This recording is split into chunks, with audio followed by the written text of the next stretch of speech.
earthquake, shocking, stunning, upset, all of these phrases have been thrown around as a result of Democratic Socialist Zoran Mamdani, who was a member of the New York State Assembly, who claimed victory last night in the Democratic mayoral primary in New York City. He faced a field of 11 candidates, including former New York State Governor Andrew Cuomo.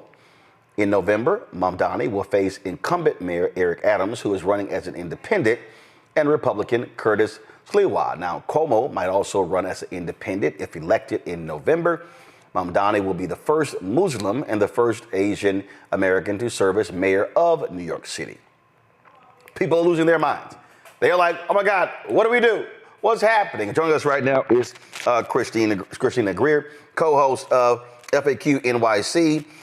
Talk about this here. And she also, of course, is a book author as well. And those books include How to Build a Democracy from Fannie Lou Hamer and Barbara Jordan to Stacey Abrams, plus Black Ethics, Race, Immigration, and the Pursuit of the American Dream. And also co-author of Black Politics and Transition, Immigration, Suburbanization, and Gentrifications. What that means, she got a lot of books, y'all. All right, so let's get to this. Here's what I found. I've just been looking at the tweets today and going, I'm confused why y'all so mad. I saw, let me find it. First of all, Wall Street's been losing their mind. Here were some of the idiots on CNBC who were just, oh my God, what do we do? Listen to this. Gotham. Have you seen what Batman is up against in Gotham and what the guy running for mayor is up against? That's what it reminds me of. They're taking Wall Streeters and make him walk out onto the ice in the East River as and then they fall through. Yep. I mean, there is a class warfare that's going. So what's happened here, I think, eat is the rich type. There's a division within. Yeah, what the hell they were talking about? I just don't. They were just sitting here, they dumping them in the water and I mean, that's literally what it sounded like. So, and plus that dude who was talking, a huge Donald Trump MAGA supporter. Here is CNBC host David Faber being extremely petty, extremely ridiculous. So listen to this with his conversation with Jim Cramer. Watch this. It is not the closing of a steakhouse that David Zaslav likes to, and you like to go to. Well, you and I have had dinner there a few times. Yes. And you and I are going to recreate that place. The rent's too high. You know what? The new mayor, potentially, of New York is going to freeze the rents, and everybody eats for free, so they don't have to worry. Really? Yeah. But how about the rich? No. Do they get shot? No, yes, they get taken away. Are we kulaks? Yes, they get taken Lenin away. We have to go. In 23? We have to leave now. But everybody else, there he is. Mamdani. Maybe he's more moderate winning than we the think. Democratic primary for mayor and potentially the successor of Eric Adams. That said, there's still a general election to come here in New York. By the way, of course, we're here, we talk about it, but we are talking about a $2 trillion economy. It's not nothing. It is he wants to get the rents down. One good way to do it is to stop all business and drive everybody out. That'll bring the rents down. That's a very good point. To go to Jersey, where I am. Yeah. All right. Christina, what the hell? Why are these folk freaking out? Because it's been a very long time since we've had a candidate who's been able to articulate a vision so concisely about wealth distribution and a more equitable New York City. And so his campaign was very clear about free buses, affordable housing, grocery stores in particular boroughs, because he is an active member of the Democratic Socialists of America. What I think a lot of Democrats underestimated is that there's so many New Yorkers who are struggling.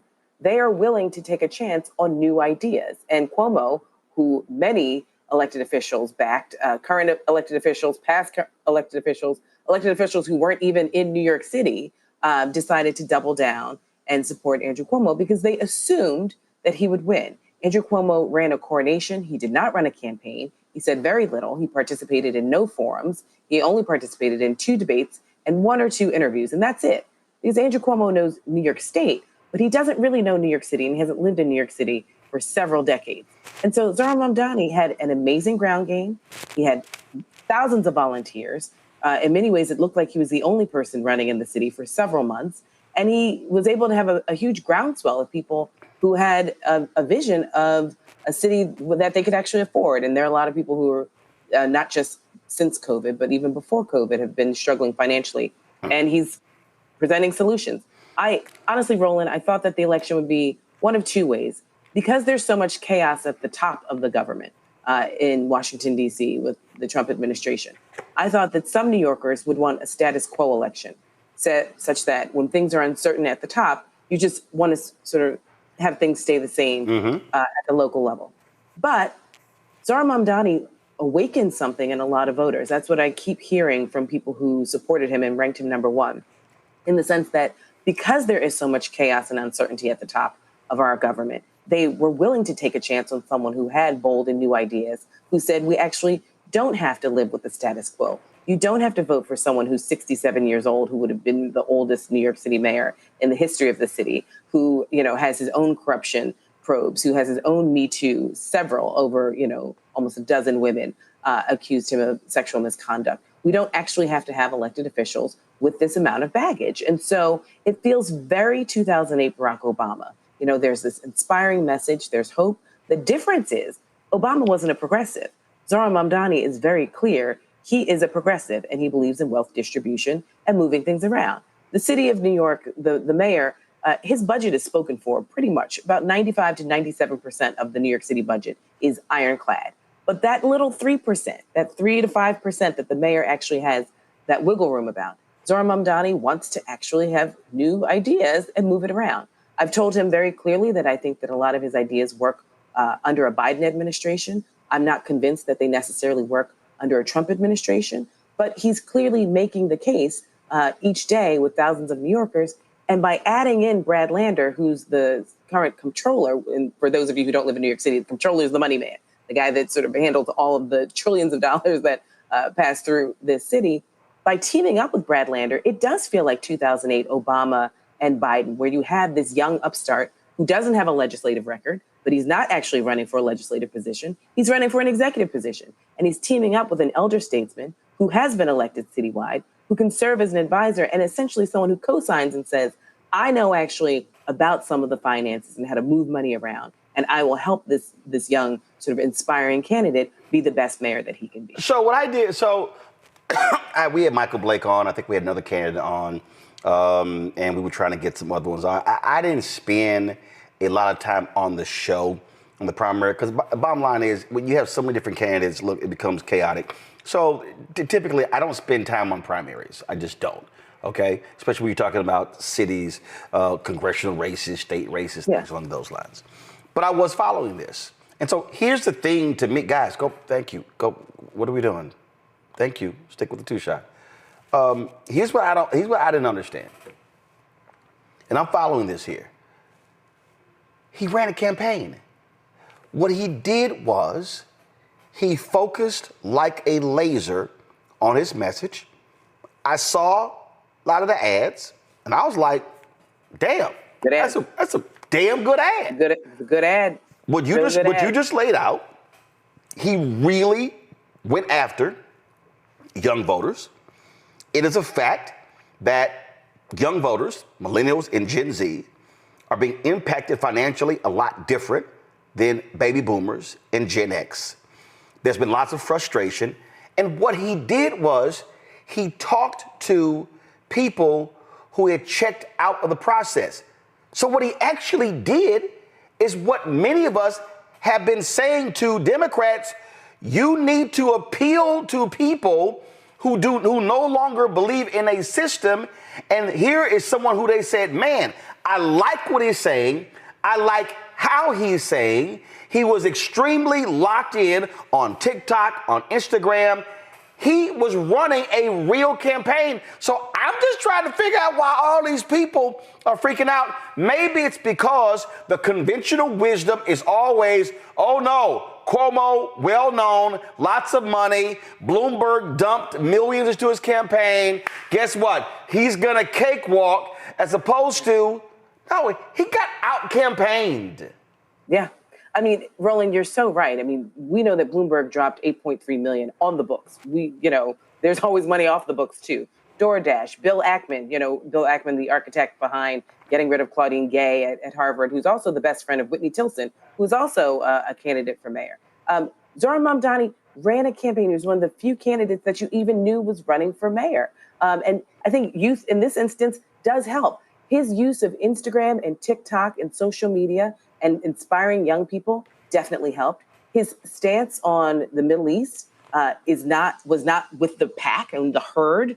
In the second debate when they were all asked where they would travel right after they became mayor, everyone said Israel except for Zohran Mamdani. He said, I'm the mayor of New York. I should probably stay in New York and get my job done. And he was pressed constantly, and sort of given this label that he's an anti-Semite just because he wouldn't say that he'd traveled to Israel in his first place. So, I think a lot of people really respected the fact that he stood up for some values and principles that he has. And again, younger people skew a lot more progressive on the Middle East questions and the quandaries that are happening there. And then, I think, Roland, when you have someone like Andrew Cuomo who just runs a coronation and it's, I have the money and I have the big guys and I'll win, without a real message, without connecting to voters. And sadly, Black voters oftentimes can be cheap dates, especially those who are older. Andrew Cuomo promised nothing. He did very well with the Black community because many people love and respect his dad, because he's a known quantity, because there was an assumption that he would win. You see a lot of Black electeds in New York City lining up behind him. But moving forward, I'm always curious as to how four groups will behave. And that's the business community, the real estate community, the labor unions, and the Hasidic community. And depending on how those four groups break, that will give us a clearer indication as to whether or not Zohran Mamdani has a fighting chance on November 4th, or if we will see the business and real estate community circle back around the block and go with Eric Adams, because they invested a lot of money in Eric Adams. But here's the deal, though. When you're running, you put together coalitions. So this is the New York Times right here. They broke down, and first of all, folks, we don't have 100% precincts reporting because you got to remember they're still accounting because of ranked and all that sort of stuff like that. July 1st, we'll have a proper account. But here's what's amazing. You listen to all those hacks on CNBC. Oh my God, they're going to be leaving New York City. The neighborhoods with higher incomes, he won. He demolished Cuomo in those neighborhoods. So the folk with money in New York City clearly wasn't scared of the socialists. Middle income residents, 47% was, again, now granted, 49% of the precincts reporting there, 24% with higher income residents, but it was a higher percentage gap between Cuomo and Mamdani on higher income residents. Lower income residents, Cuomo won by 11 points. College graduates, Mamdani beats them by 17 points. White residents, he wins +5. Hispanic residents, he wins +7. Black residents, Cuomo +17. Asian residents, he is +16. More renters, that was a huge issue. He was +14. That is what is called a winning coalition. And again, that's how you win. You don't. What Cuomo tried to do is appeal to Jewish voters, appeal to anti-Muslim voters. He tried to do a foot dance with Trump, not as bad as Eric Adams when it comes to the whole immigration issue. Whereas this guy, if you just look at how it was constructed, it was, and also Bernie Sanders, this is called identity politics, how you target different groups politically. But this is called how you construct a winning campaign. Like, I'm just sitting here watching these people going, what is wrong with y'all? Right. Study what actually happened. But Roland, I mean, this is a classic case of, Andrew Cuomo hasn't lived in New York City since he was 19 years old. So he doesn't really know the city. And so he came in relatively late very late actually to the campaign, and just thought that money would be the thing. And what he didn't realize is A, the city has changed. B, there are a lot of, wealthy New Yorkers. They're not super, super rich. They're not, mega millionaires, but they recognize that making sure that people have a place to live, a place to work. It's that old sort of adage. Also because you need workers. Well, also, Roland, you need workers. But also, when we think about the French Revolution, right? If you starve the poor, they have nothing left to eat but the rich.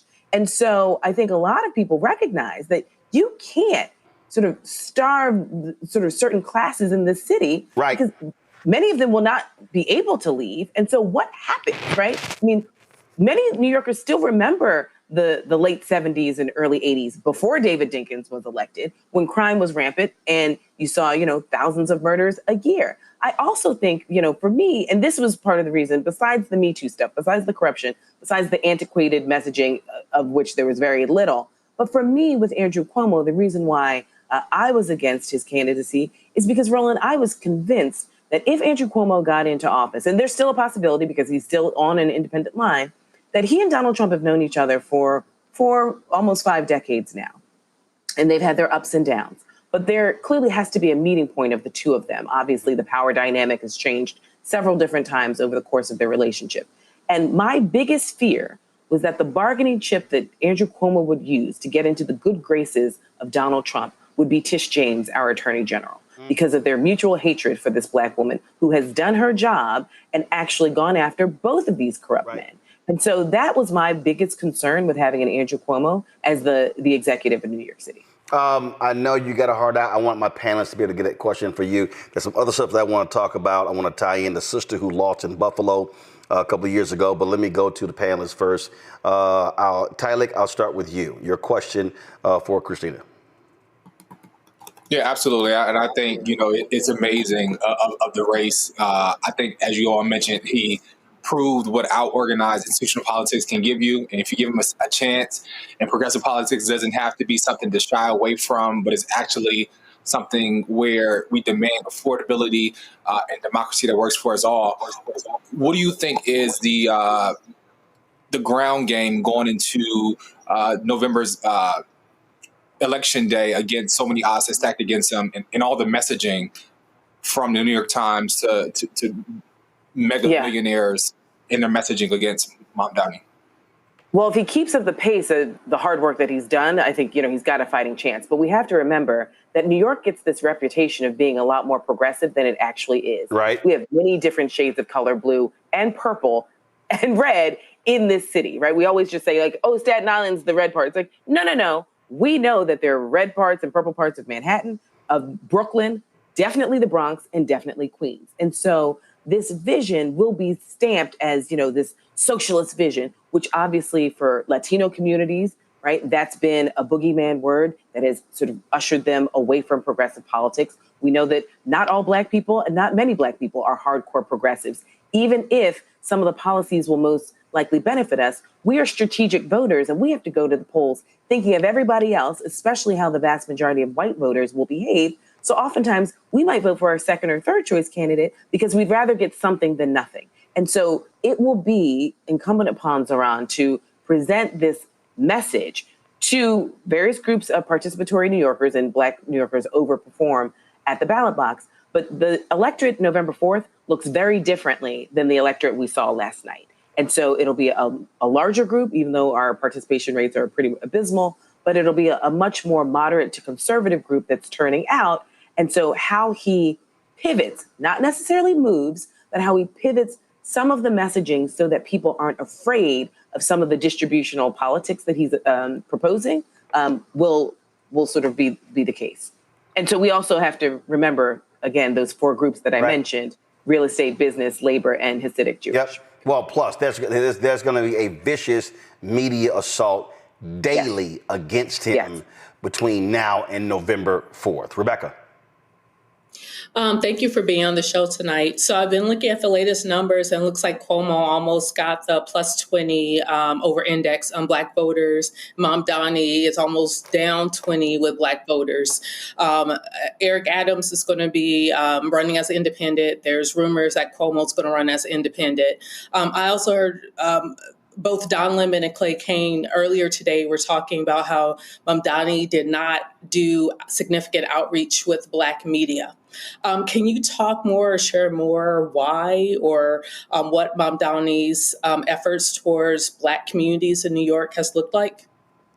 Yeah, so I think moving forward, I think we'll probably see much more outreach. But keep in mind, in a primary, you've got a limited time and you have to figure out who are going to be your number ones in the ranked choice voting system. And Black people were very clearly with Andrew Cuomo. So that doesn't mean that he's not going to reach out to Black people, but strategically, it didn't make sense for his campaign to try and convert people that were very clear already with a candidate. Now, how he moves forward in the summer will say a lot. I've had issues with the DSA in the past, the Democratic Socialists of America. I've been very clear on my podcast. I don't like the way they talk to Black people. I don't like the way they talk at Black people. And so I've been very clear that at a certain point in time, he's either going to have to pivot away from them or explain to them that you can't go into Black communities and finger wag and tell Black people how they should be voting when we have to be strategic to make sure that our rights are protected. Because don't forget, we're the ones who were on the front lines making sure that everyone has these rights that we so frequently enjoy.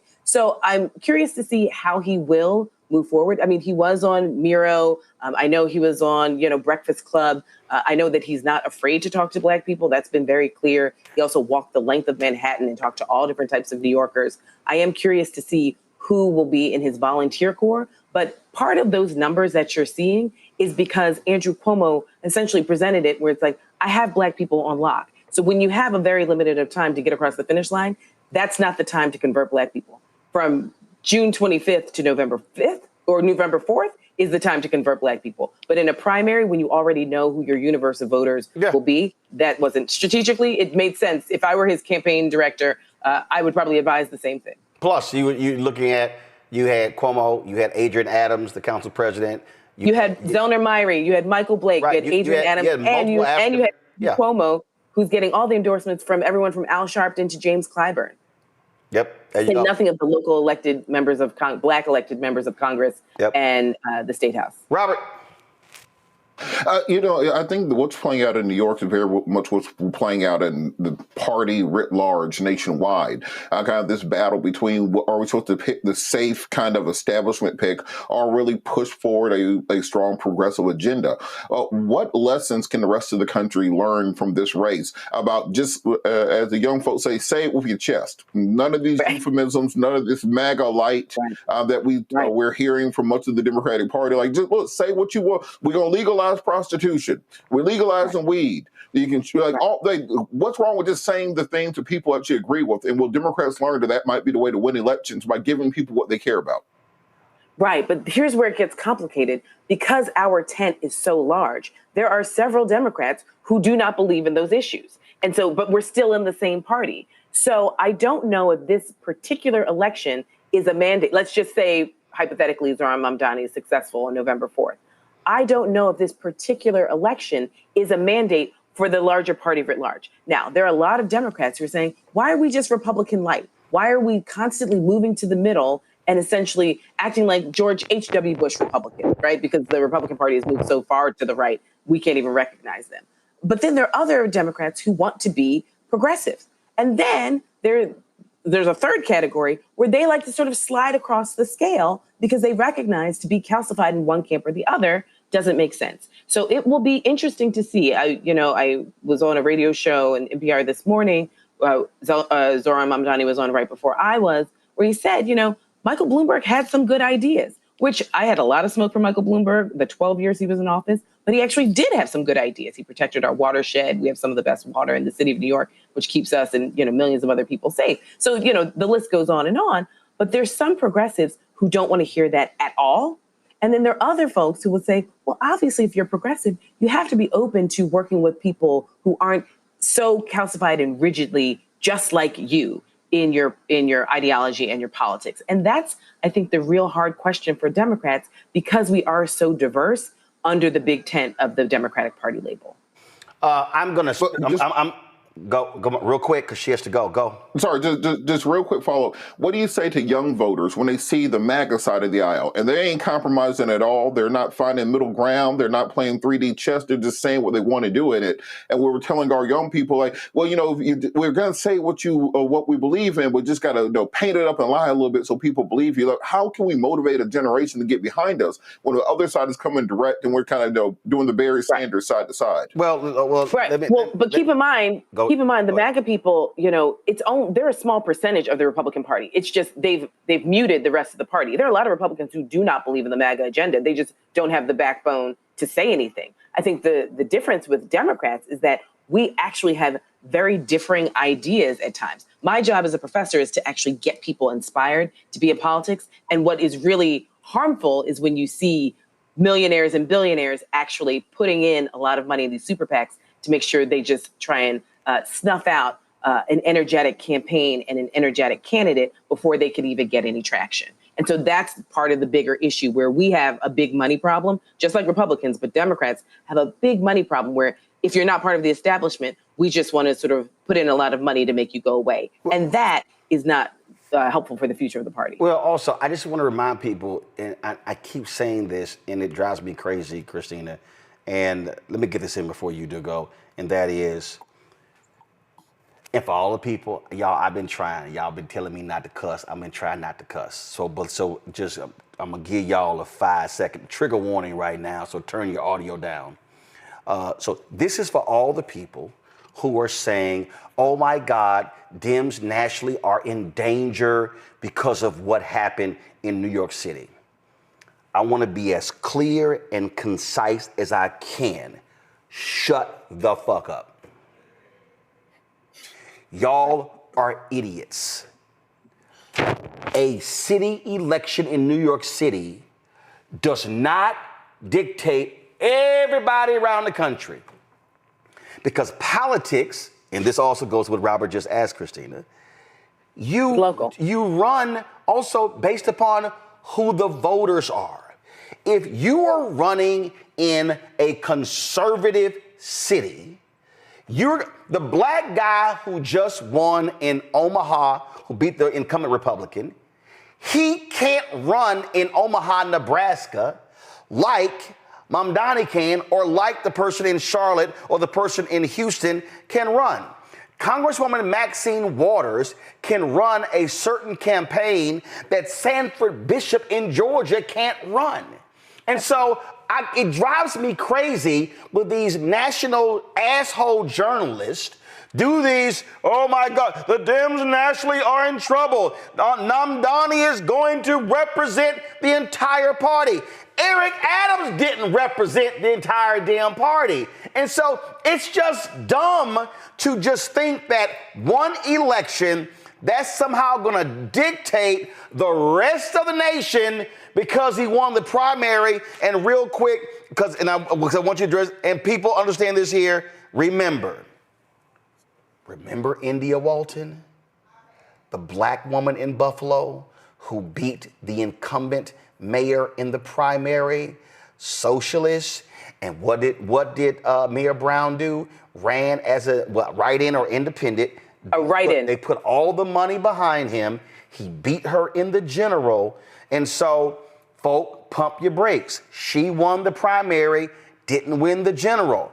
Mamdani has won the primary, don't mean he's going to win the general. It's a lot that's going on. But, Christina, it is grating on me.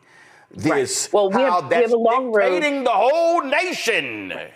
Right. We have a long road to November. I think I keep telling people, first of all, we need to see what the numbers look like on July 1st when we have show and tell, to see where Cuomo was, to see what communities supported and did not support him. But there will be a very long campaign, an arduous campaign going into November 4th. And all politics is local, especially New York, because we have, so many people and so much diversity. I mean, also, Roland, I really appreciate you letting me come on to talk about this, because the number of bad takes I've heard today about New York City, because most people, just because you live in New York doesn't mean you know New York City politics. And many people know national politics, but New York City is its own beast. Many people don't know that you can run on multiple party lines, right? Andrew Cuomo ran on the Democratic line in the primary. He also has his, fight and deliver party, right?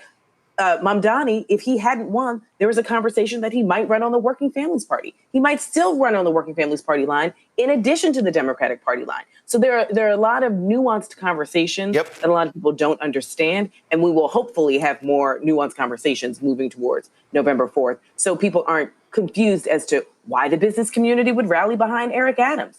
Why would the Hasidic community or labor unions rally behind Eric Adams or not, right? And so there it is. I've got a boogie, but I appreciate I got you. Christina, we'll have you back. We appreciate it. Thanks a lot. Okay, talk soon. Gonna go to a break. We're gonna come back, talk more about this and unpack this a little bit more so people can have a better understanding. Hello, I'm Isaac Hayes III, founder and CEO of Fanbase. Listen to what I'm about to tell you.